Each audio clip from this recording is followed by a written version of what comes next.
Ladies and gentlemen, welcome to the video, and in this video we're gonna have a quick look at the content of this here bag from Impulse RC. Light years ahead. Yeah, okay, so this bag contains the brand new Mr. Steel Apex Dead Cat DC Evo 5-inch FV frame kit. LV, low weight, probably low weight, but I think all Mr. Steel versions of the frame are the low weight versions. So brand new frame, 2023, brand new frame. I just got it in and I bought it with my own money, so it's not sponsored in any way. Let's have a look. This is also my first Apex frame, so yeah. Also, I'm going to be comparing it a little bit to this frame. This is the Catalyst Machine Works Shocker Tank frame. And why compare it to this frame? They are both non-Chinese and non-budget frames. They are both Dead Cat frames. And well, this one, the Catalyst Machine Works frame, is definitely a flying tank. And I'm not sure what to expect from this Impulse RC frame. There's no weight listed on the product page. There's a link in the description to the product page, obviously. So, let's have a look what we get in this bag.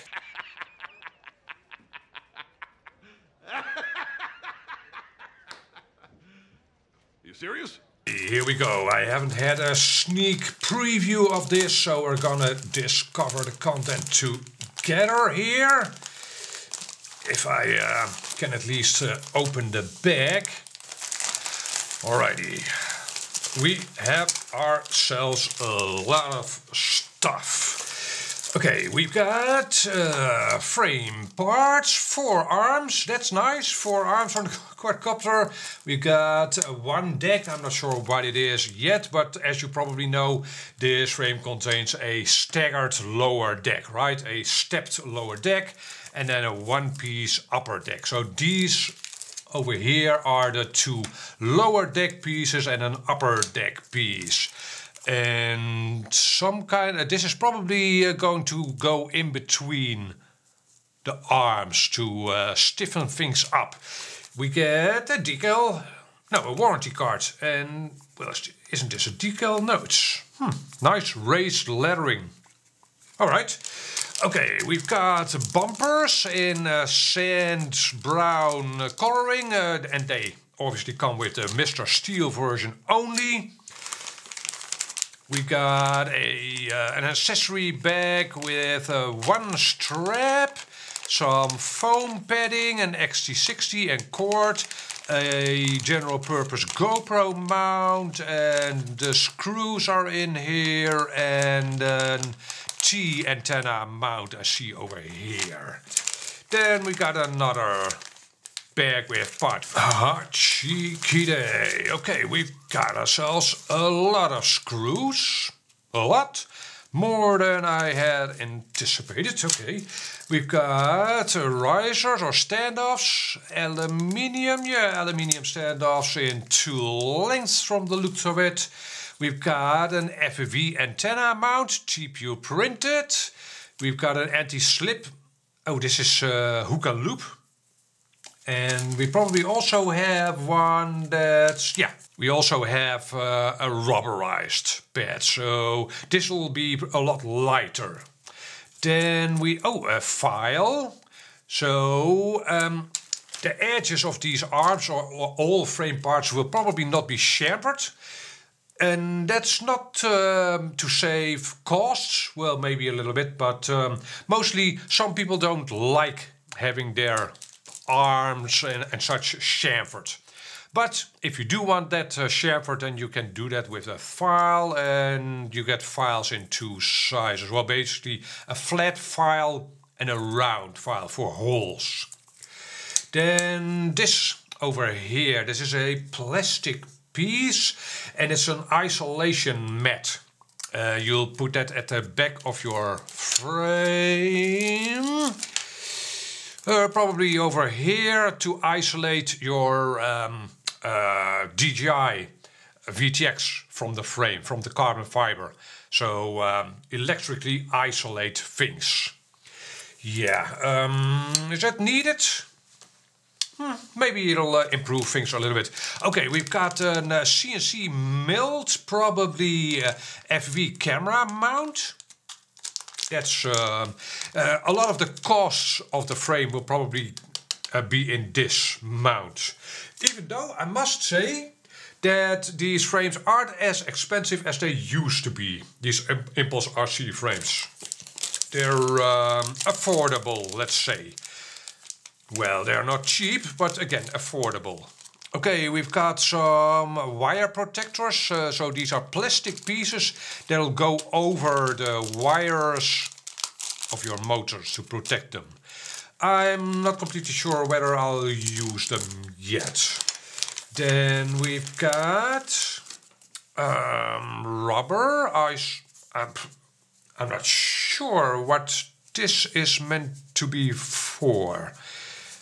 Vibration isolation in some way. Maybe an alternate way of mounting your action camera. Maybe. Then we've got one strap, a battery strap, and I won't be using that. It's a plastic buckle and it's a very simple strap. Yeah, maybe I'll use it for an airplane or something, but definitely not for a luxury FV quadcopter. And we get actually 2 of those, but again, I won't be using those with plastic buckles. Yeah, and more hardware. A lot of hardware with this kit, I must say. And we've got vibration isolators for your stack. Interesting. I think we have moved past using those. Yeah, the vibration isolation will be in my stack. The flight controller will have gummies of its own. So this, interesting that they ship the frame with that. And we get a general purpose GoPro mount with an extra light screw and bolt. So that's definitely a nice addition. Okay, what am I missing? I had actually thought I'd get these bumpers, skids and such in the stock color and in the Mr. Steel color. Yeah, I definitely had expected that, but that's not the case. I don't really care. But it would have been nice to have spares in that way. Yeah, again, not really needed and I don't care. But yeah, I had expected this Mr. Steel version, which is more expensive, to come with this as an extra. Okay, alright, that looks to be what you get for your money. And let's actually check if the carbon fiber is clean. I always check in case you're new to my channel. I want to see if handling the frame parts will introduce a health hazard. Yeah, and you definitely don't want to inhale carbon fiber dust. And I'm happy to say that these are in fact clean. That's nice. Yeah. Okay, so about beveling or sanding off the edges of your arms, for instance, you will reduce the strength. You will be taking material off, right? And the bend strength of your arm depends on the horizontal layers, and especially the top and the bottom layer of an arm. So if you take a little bit of that off by beveling the edges, you'll make your frame look nicer, and on spots where your wires will pass over an edge in the frame, for instance, you might want to bevel that. But and it's a personal thing, of course. Yeah. Okay. And obviously, it's nice that they include these files with the frame. Okay, what more can I tell you? I'm again happy to say that it's 100% clean, this frame, the carbon fiber parts. Okay, what I'll do is I'm going to be assembling the frame off screen, and I'll come back to you with my findings on the build. Is fit and finish good and such. And there you have it, one Apex DC Evo frame, 5-inch frame. Yeah, so did this frame go together easily? Mostly the center section is a little bit different than most frames, I'd say. Even though this stacked bottom layer looks familiar, the way the screws interact with the layers is a little bit different. See, for instance, these stack screws you see here. They don't run through the arms. They are only held in onto this plate. So they are actually, captured above the arms. So yeah, that threw me a little bit of a curveball, but once you get a hang of it, it all makes sense. Yeah, I guess Mr. Steele likes their frames this way, and he's been flying these frames for years, so he's also accustomed to this build method. And the major difference in this Evo version of the frame is this FPV camera mount at the front, this aluminium part. Now, I told you that this might be the most expensive part of the frame. They are both identical pieces and they are symmetrical top to bottom. So, I don't know. But I think it's a nice addition to this frame. Other than that, the frame feels super duper sturdy. Yeah, I can imagine that handling this frame, the term stout could come to mind, right? You probably know what I mean. So I've got a lot of spare screws, but not only spares, but also of all the types of screws you use. I've got a couple here. You get at least one extra, and that's nice. For instance, if you damage one screw or you lose one screw, or God forbid they do the packaging incorrect and there's one screw missing, you'll always have one extra. So that's nice. If you start your build on Saturday evening, you won't hit the wall when you are missing a screw. So that's definitely very nice. But also, these are the normal, so the non-Mr. Steele screws I now have left. And that's a lot. Now, in this bag there are screws, for instance, for your Vista or other air units. And I think they intend you to use some of these screws for the motors. Not really necessary, as most motors come with screws, but I think those screws are in here. But also the Mr. Steele edition of the frame comes with an extra set of lighter screws, aluminium screws. And I've actually used them on most parts, but not for the stack. Right, I'm not using these isolators that Mr. Steele likes to use. I've used long stack screws. The frame also came with those long stack screws. So yeah, that's nice. Very, very nice. And again, you get a TPU print for your T-mount antenna. And in my case, that'll be an ELRS antenna. Yeah, but you could use this for all kinds of T styles of antenna. Now, let's see what the weight of this frame is. To put things in perspective, this Catalyst Machine Works Shocker tank frame. Okay, this is the complete quadcopter obviously, but the frame itself comes in at 144 grams, 144 grams. Right, that's, well, it's a tank. Yeah, that's what it's called. I have taken off the motor wire protectors as that's optional, right? Let us see. 135, so 135 grams. Now, I definitely didn't know what the weight of this frame would be at all. But in hindsight, it's not that weird of a comparison between this frame and the Catalyst Machine Works frame. Yeah, so when I'll be doing a flight review of this quadcopter, I'll definitely bring out the Catalyst Machine Works as well to put them head to head, so to speak. Interesting. This is with the lighter aluminium screws, not all of them. The stack screws, for instance, are metal.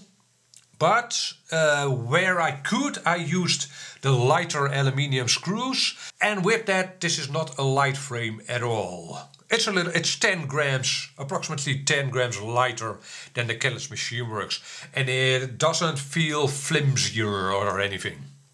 Yeah, still they're not the same kind of frame, even though they are both dead cats. This Kellett Machine Works frame has its arms at the top deck level, so that makes it a different kind of beast. But the Apex frame, even the lightweight version, isn't a light frame, but it feels like a tank as well. Alright, let's also do some measuring here. Motor to motor at the front is 125 millimeters, or 125 millimeters, and at the back 120. So it's narrower at the back, is that correct? 120. 120. No, I measured incorrectly. It's a little bit hard because there's no marking of the motor center. No, but it's 120 front and back. Sorry about that. Motor to motor, front to back. Then 135 millimeters, and its wheelbase is 244 millimeters. Yeah, and these arms, how thick are these arms? I'm guessing 5 millimeters. Yeah, 5 millimeter arms. So what more can I tell you about this frame? One of the more unusual things about the frame is these washers, these black washers at the bottom. So what are those? Are those landing feet maybe? No, they are actually not rubber or plastic, but they are aluminium. And they serve to spread out the weight or the force of these screws over a larger area. Right, the base of these washers is much bigger, maybe 3 times as big as these screws. So again, they spread out the force of this screw over a larger area. So you might say, well, maybe then use screws with a larger head. Now these won't rotate while screwing in these screws, right? Or at least most of the way. So they don't scuff up the carbon fiber underneath the washer as much. You wouldn't see that, but if this was a big screw, you'd scuff up, damage the carbon fiber more than with a washer like this. Yeah, so what more can I tell you? Yeah, there's a 20 by 20 stack mounting option in the center, or a 30.5 by 30.5, which is what I'll use. You simply mount the stack in a different position if you want to use a 20 by 20 stack here. At the back you've got a 20 by 20 spot and a 16 by 16 from the looks of it. What is that? Yeah, 16 by 16. And I'll be mounting a DJI O3 unit over here. In fact, I'll add up a list of all the components I'll be using for this quadcopter in the description down below. They will not be affiliate links. Yeah, so again, I ordered this quadcopter with my own money. I ordered it from Australia because, well, they aren't available over here in Europe yet. Yeah, so I did have to wait for a while, and I had to pay 30 euros of import tax for this frame. Even then, it's a lot less expensive than these Apex frames were in the past. If memory serves me correctly, the Mr. Steel Apex frames used to be approximately $180 in Europe. And this one was approximately $140-ish, so that's okay. It's still a luxury frame. And is it worth it? Well, you be the judge, but it's a well-built frame. It goes together perfectly, basically. Everything fits together immaculately. So, I am happy with my purchase. I've wanted to have an Apex frame for quite a while, and here we go. And in a future video I'll show and tell you what I think of the flight performance of this frame. Be on the lookout for that.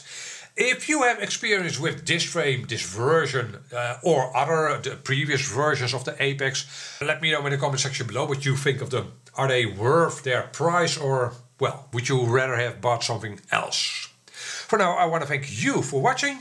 Catch you on the next video. Bye bye.